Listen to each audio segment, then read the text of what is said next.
तो अपन आज बात करते हैं लिक्विड सॉल्यूशन की। लिक्विड सॉल्यूशन को मैंने एक मैप में उतार रखा है, तो इस मैप को फॉलो करना और आपका सिलेक्शन हो जाएगा। तो लिक्विड सॉल्यूशन, सबसे पहले बात करते हैं डाइल्यूट सॉल्यूशन की। अपन डाइल्यूट सॉल्यूशन क्या होता है? जिसमें सॉल्वेंट की मात्रा कुछ ज़्यादा ही हो सॉल्यूट से, उसको बोलते हैं डाइल्यूट सॉल्यूशन। तो अगर कोई डाइल्यूट होगा सॉल्यूशन, तो उसमें क्या होगा, सॉल्यूट नेग्लिजिबल होगा। तो सॉल्यूट नेग्लिजिबल यानी मोलरिटी क्या हो जाएगी, मोलरिटी के बराबर है। तो ये याद रखना कि डायरेक्ट सॉल्यूशन में मोलरिटी हमेशा मोलरिटी के इक्वल होती है। अच्छा जी, फिर दूसरी टर्म की बात करते हैं। अपन को पता है सॉलिड क्या होता है। सॉल्यूट असल में क्या होता है, सॉल्यूट होता है सॉलिड, लिक्विड या गैस। जबकि सॉल्वेंट क्या होता है, हमेशा लिक्विड। इसलिए तो अपन जब भी कुछ बात करते हैं तो सॉल्यूट हमेशा सॉलिड, लिक्विड, गैस कुछ भी हो सकता है, जबकि सॉल्वेंट क्या होगा, हमेशा लिक्विड। और जब वाटर की बात होगी तब उसको एक्वस सॉल्यूशन बोलेंगे। ठीक है, जब सॉल्वेंट क्या होगा, वाटर होगा, तो उसको बोलेंगे एक्वस सॉल्यूशन। अच्छा जी, अब इस बबल पे चलते हैं। तो इस बबल में बोल रहा है वेपर प्रेशर। तो वेपर प्रेशर क्या कहता है कि कभी जब rate of evaporation is equal to rate of condensation हो जाए, कहाँ पे, उस पोजीशन को बोलते हैं इक्विलिब्रियम। जब ऐसा हो जाए, rate of evaporation is equal to rate of condensation, उस प्रेशर, जो प्रेशर एग्जर्ट होता है उस टाइम पे जो लिक्विड पे, उस प्रेशर को बोलते हैं अपन वेपर प्रेशर। समझ गया कि rate of evaporation is equal to rate of condensation पे एट इक्विलिब्रियम पे होता है, और उस कंडीशन को बोलते हैं वेपर प्रेशर। अच्छा जी, वेपर प्रेशर की क्या क्या कंडीशन होती है, प्रॉपर्टीज क्या क्या होती है। पहली बात तो ये कि वेपर प्रेशर डिपेंड्स करता है ओनली ऑन टेम्परेचर। दूसरा, इंडिपेंडेंट होता है किसका, अमाउंट ऑफ लिक्विड पे, शेप पे, वेसल किस शेप पे, मतलब तो मतलब इंडिपेंडेंट होता है अमाउंट ऑफ लिक्विड पे, साइज पे, शेप पे, किसकी, वेसल की। ठीक है, तो वेपर प्रेशर हमेशा क्या होगा, टेम्परेचर पे डिपेंड करेगा, बाकी किसी और पे डिपेंड नहीं करेगा। और ये आपको नॉर्मल चीज़ें तो पता है ही कि 1 atm is equal to 760 mm of Hg। सही बात है। और 760 टॉर क्या होता है, 76 सेंटीमीटर। ये सब बेसिक टर्म में जो पता नहीं चाहिए। असल में वेपर प्रेशर क्या करना चाहते हैं कि कोई एक्स है जो लिक्विड से इक्विलिब्रियम में आ गया, गैस के इक्विलिब्रियम में आ चुका है, लिक्विड और गैस इक्विलिब्रियम में आ चुके हैं, उस टाइम पे जो के पी लिखा जाएगा वो लिखा जाएगा के P is equal to P X. सही बात है। और उसको बोलेंगे वेपर प्रेशर ऑफ लिक्विड। अच्छा जी, वेपर प्रेशर से आता है इवोपरेशन इज द सर्फेस मिनरा, so it depend on the surface area. जबकि देखो, pressure created by vapours of liquid over its surface in equilibrium. और एवोपरेशन क्या होता है, एवोपरेशन क्या होता है, सरफेस फिनोमेना होता है। तो ये किस पे डिपेंड करता है, सरफेस एरिया पे। जबकि वेपर प्रेशर क्या होता है, सरफेस फिनोमेना नहीं होता है। ठीक है, याद रखना, वेपर प्रेशर क्या होता है, सरफेस फिनोमेना नहीं होता, जबकि ये होता है सरफेस फिनोमेना। अच्छा जी, यहाँ पे क्या कहते हैं, इसका जो बोलते हैं, इसको बोलते हैं ग्लॉसन क्राई इक्वेशन। इसको DLNP upon DT is equal to delta T vaporisation upon RT square. ये अपन ये इक्वेशन वो इलेक्ट्रोकेमिस्ट्री में भी पढ़ते हैं। अच्छा जी, ओके। वेपर प्रेशर से और क्या रिलेट होता है कि देखो, vapour pressure is vapour pressure and boiling point is inversely related. यानी वेपर प्रेशर बढ़ेगा तो बॉइलिंग पॉइंट कम होगा, इन्वर्सली रिलेटेड है। और इंक्रीज इन वेपर प्रेशर यानी मोर वॉलेटाइल होगा। ठीक है, और क्या हो जाएगा, डिक्रीज बॉइलिंग पॉइंट। ठीक है, अच्छा जी, मैप समझ में आ रहा है ना ये पूरा। अच्छा, अब अच्छा बॉइलिंग पॉइंट की बात करता हूँ। बॉइलिंग पॉइंट के बारे में बात है। बॉइलिंग पॉइंट क्या कहता है, बॉइलिंग पॉइंट क्या होता है असल में कि वेपर प्रेशर और liquid is equal to exerted pressure, उसको बोलते हैं बॉइलिंग पॉइंट। अच्छा जी, मतलब अपन बॉयल करते हैं किसी चीज़ को, तो वो जब वेपर प्रेशर और लिक्विड के बराबर हो जाता है उस पॉइंट को बोलते हैं बॉइलिंग पॉइंट। बॉइलिंग पॉइंट किसके डायरेक्टली प्रोपोर्शनल होता है, प्रेशर एग्जर्टेड के। ठीक है, दूसरी बात, बॉइलिंग पॉइंट क्या होता है, एक बल्क फिनोमेनन होता है। इसके वजह से क्या होता है कि the internal molecular forces are broken in a bulk of liquid at boiling point. तो इसमें क्या होता है, एक साथ टूटता है, एक साथ टूटने वाले को बोलते हैं बल्क फिनोमिना। जो बॉइलिंग पॉइंट क्या है, एक बल्क फिनोमिना है, वो एक साथ ही टूटेंगे, एक साथ ही जुड़ेंगे। ठीक है, स्टैंडर्ड बॉइलिंग पॉइंट होगा अगर किसी का जैसे 100 डिग्री बोल रखा है, 100 डिग्री सेल्सियस किसका, वाटर का, तो उस टाइम पे जो पी एक्सटर्नल होगा वो डायरेक्ट इक्वल हो जाएगा 1 बार के। और अगर कोई अपन को इस पे कोई स्टैंडर्ड की बात नहीं चल रही है तो पी एक्सटर्नल किसके बराबर होगा, 1 ATM के। ठीक है, स्टैंडर्ड होगा तो 1 बार के, अगर नहीं होगा तो 1 ATM के। ठीक है, जो इस टाइम में जो टूटता है, तो इस टाइम पे जो काइनेटिक एनर्जी ऑफ लिक्विड होती है वो डायरेक्टली इक्वल हो जाती है काइनेटिक एनर्जी ऑफ वेपर के। ठीक है, अच्छा जी, यहाँ से अब इस बबल की तरफ आते हैं। ये क्या कहता है, अगर vapour pressure of liquid liquid solutions. तो पहले बात करते हैं राउट लॉ। राउट लॉ क्या कहता है, किसकी बात करते हैं, राउट लॉ की। राउट लॉ ये कहता है कि in a solution of volatile liquid the partial vapour pressure of each component is directly proportional to mole fraction of component. सीधी सी बात ये कह रहा है कि partial pressure of each component is directly proportional to mole fraction of component.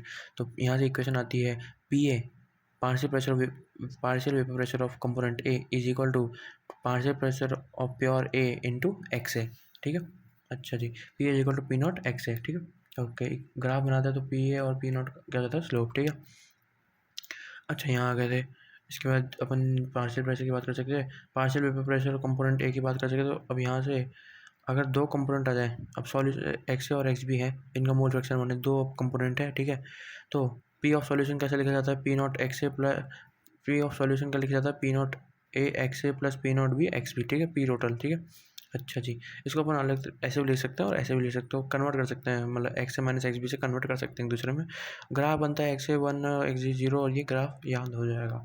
ठीक है, अगर देखो P not A is less than P not B है, इसका मतलब क्या है कि A is less volatile than B, जिसका पी नॉट ज़्यादा वो ज़्यादा वॉलेटाइल हो जाएगा। अच्छा जी, फिर एक आता है हेनरी लॉ। हेनरी लॉ क्या होता है, ये क्या होता है, देखो ये वेपर लिक्विड लिक्विड सॉल्यूशन की बात कर रहे थे, अब इसमें क्या करेंगे, solution of gas in liquid. अब सॉल्यूशन ऑफ गैस किसमें, लिक्विड में हो जाए, तब क्या लगता है, हेनरी लॉ। जब भी कोई गैस सॉल्यूशन में आएगी तो अपन क्या लगाएंगे, हेनरी लॉ। हेनरी लॉ क्या कहता है कि mass of gas is directly proportional to pressure of gas. ठीक है, अच्छा जी, तो यहाँ से जब इक्वलिटी क्वेश्चन हटाते हैं, यहाँ आता है pressure of gas is equal to K H, इसको बोलते हैं Henry constant into gas, pressure of gas. ठीक है, प्रेशर ऑफ गैस, तो K H inversely proportional to solubility के, जिसका के ज़्यादा उसकी सॉल्युबिलिटी कम, और टेम्परेचर के डायरेक्टली प्रोपोर्शनल, जितना ज़्यादा टेम्परेचर बढ़ाओगे उतना के एच की वैल्यू बढ़ती जाएगी। ठीक है, इसको आप कोका कोला एग्जाम्पल से समझ सकते हो कि कोका कोला में CO2 डालते हैं ताकि लॉन्ग टाइम तक प्रिजर्व कर सकें। ठीक है, तो हाई प्रेशर पर डालते हैं, सही बात है ना, ताकि हाई प्रेशर पर डालते हैं, हाई प्रेशर पर डालने का मतलब सॉल्युबिलिटी क्या हो जाती है, सॉल्युबिलिटी बढ़ाने के लिए क्या करते हैं, हाई प्रेशर पर डालते हैं। अच्छा जी, अब लिक्विड सॉल्यूशन में अब अपन वेपर का घूम चुके हैं, तो अब वेपर की बात करते हैं। और तो कंपोजिशन ऑफ वेपर, सबसे इसमें आता है पहला लॉ आता है, इसको बोलते हैं डाल्टन लॉ। ये कहता है कि partial pressure of gas is equal to mole fraction of gas into total mole fraction. ठीक है, मतलब ये कहने का partial pressure of gas is directly proportional to mole fraction of A, वही वाला सिस्टम है, इसमें मोल फ्रैक्शन ऑफ टोटल भी आ जाएगा इस बार। ठीक है, बस ये है, फर्क और कुछ नहीं है। तो जब भी पी ए क्या होता है, वेपर प्रेशर ऑफ ए, यानी पार्शियल वेपर प्रेशर ऑफ ए।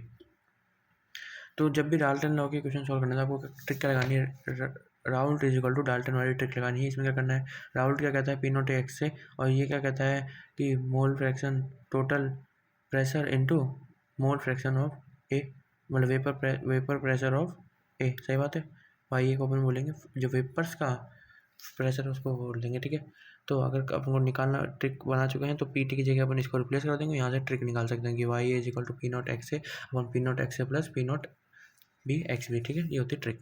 ठीक है, इसको पी टोटल बोलते हैं, और इसको वाई ए ऑफ ए, मतलब वेपर्स का कंपोजिशन की बात आ जाएगी तब। ठीक है, अच्छा जी, तो इसकी जब हम सॉल्व करते हैं तो एक ये इक्वेशन बनती है, आखिर में सॉल्व करने के बाद इसको अपन ऐसे भी लिख सकते हैं कि 1/PT, क्योंकि देखो ना, ये इससे मल्टीप्लाई हो जाएगा, इससे मल्टीप्लाई हो जाएगा, ये दोनों जुड़ जाएंगे, डायरेक्टली मल्टीप्लाई हो जाएंगे। देखो ये इससे मल्टीप्लाई हो जाएगा, ये इससे मल्टीप्लाई हो जाएगा, P not A P not B बन जाएगा, सही बात है, और ये बन जाएगा Y A P not B, और ये हो जाएगा Y B P not A. फिर इनको सॉल्व करने का जो आंसर निकलता है, आप तो इसको रिलेशन को याद रखना चाहो तो रख लो, नहीं तो कोई जरूरी नहीं होता है। ये 1/PT is equal to 1 Y A upon P not A plus Y B upon P not B. अच्छा जी, ये ग्राफ है, जैसे पी नॉट ए है और ये पी नॉट बी ज़्यादा अपने वोलेटाइल माना है। ठीक है, तो जैसे इस पॉइंट पे मान लो इसके इस लाइन के जो नीचे होगा वो होगा गैस, इस लाइन के ऊपर होगा लिक्विड, और इस दोनों के बीच में होगा, वहाँ होगा इक्विलिब्रियम, लिक्विड और वेपर के बीच में चल रहा होगा आगे पीछे। ठीक है, इसके नीचे पूरा गैस, उसके ऊपर पूरा लिक्विड, और बीच में लफड़ा चल रहा है। ठीक है, मतलब वेपर लिक्विड वेपर का चल रहा है, और यहाँ पे लिक्विड। ओके, कोई दिक्कत नहीं आनी चाहिए, वेपर कंपोजिशन कर्व बोलते हैं इसको। अच्छा जी। अच्छा, अब अगर कोई बाइनरी मिक्सचर है containing two volatile immiscible liquids हों, जो इमिसिबल मतलब खुद में मिलते ना हो, तो पहला केस तो ये है कि मिले ना हो, ऊपर तिरतरे, तो ऊपर तिरतरे तो जो सबसे ऊपर रहेगा उसका ही अपन क्या मानेंगे, जो वेपर बनेंगे उसके ही बनेंगे, तो वो भी उसका ही निकलेगा वेपर प्रेशर और मिक्सचर क्या हो जाएगा, पी नॉट बी के बराबर माना जाएगा, तो mixture will becomes pure B, अपन प्योर बी की तरह ट्रीट करेंगे। अच्छा जी, ठीक है। और अगर अपन ने क्या कर दिया, यहाँ पे एक मशीन लगा दी जो क्या कर रही है, घुमा रही है मिक्सचर को, तो अब क्या हो चुका है, लिक्विड हो चुका है मिक्स। अब मिक्स हो चुका है तो पी मिक्स क्या लिखा जाएगा, P not A plus P not B, सही बात है। और इसमें क्या हो जाएगा, boiling point of A and B is less than boiling point of solution, ठीक है। तो X is equal to X P, तो यहाँ से जो इक्वेशन निकलती है कि N of vapour upon N of B vapour upon P not A upon P not B, तो Y upon V I P is equal to P not A upon P not B. अच्छा जी, बाकी और बात करते हैं distillation. Distillation क्या होता है कि देखो अपन ने कुछ डाला, फिर कुछ मिलाया, फिर बचा, फिर मिलाया, फिर मिलाया, फिर मिलाया, ऐसे चलता रहता है। टू सेपरेट टू और more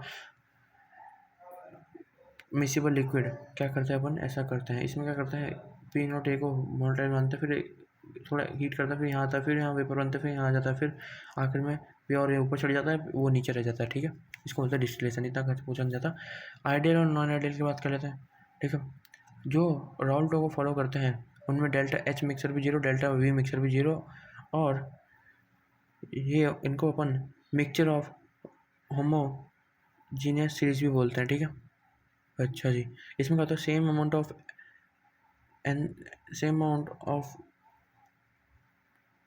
of energy for bond forming is equal to same amount of form energy for bond breaking, ठीक है। इसमें डायरेक्ट लिख सकते हैं V is equal to mu upon D. पर नॉन आइडियल में होते हैं एक पॉजिटिव डेविएशन, एक नेगेटिव डेविएशन, ये इंपॉर्टेंट है। पॉजिटिव में क्या होता है, जब पी ऑब्जर्वेशन ग्रेटर देन हो पी टोटल से, जो ओरिजिनल है अपना फॉर्मूला उससे ज़्यादा हो, तो पॉजिटिव डेविएशन होता है, ठीक है। इसके एग्जांपल कौन कौन है, इसमें क्या होता है, liquid of opposite nature. Opposite nature मतलब नॉन पोलर और पोलर जब मिक्स करेंगे तो पॉजिटिव डेविएशन शो करेंगे। इसमें क्या होता है, डेल्टा एच मिक्स भी ज़्यादा, डेल्टा वी मिक्स भी ज़्यादा, तो less energy related, delta H भी ज़्यादा, डेल्टा वी भी ज़्यादा, ठीक है। नॉन पोलर ये होना चाहिए CCl4 और CH3CO4, ये नॉन पोलर, ये हो गया पोलर, ठीक है। H2 और CH2 ये भी पॉजिटिव डेविएशन शो करेंगे, ठीक है। इसमें वॉल्यूम इंक्रीज से डब्ल्यू डिक्रीज, ठीक है। नेगेटिव डेविएशन, इसमें पी टोटल ज़्यादा होगा पी ऑब्जर्वेशन से, ठीक है। इसमें क्या हो जाएगा, डेल्टा एच मिक्स भी लेस देन जीरो, जबकि डेल्टा वी मिक्स का हो जाएगा ग्रेटर देन जीरो। अच्छा जी, इसमें क्या होगा, एसिड बेस होंगे, ठीक है। इसमें क्या होंगे, एसिड बेस, ठीक। फिनॉल या aniline, HF H2O, HNA H2O, ये सब होंगे इसमें, ठीक है। या फिर स्ट्रॉन्ग एच बॉन्डिंग वाले, ठीक है, वो सब नेगेटिव डिविजन शो करेंगे, ठीक है। तो more energy will be release in form, इसमें मेकिंग बॉन्ड, ठीक है। उसमें इसमें बराबर लग रही थी मेकिंग में और तोड़ने में, इसमें मेकिंग में ज़्यादा लगेगी, उसमें तोड़ने में ज़्यादा लगेगी, ठीक है। और इसी के साथ आपका पहला पोर्शन था। अब अगर अगला अपन चालू करेंगे कॉन्जुगेटिव प्रॉपर्टीज़।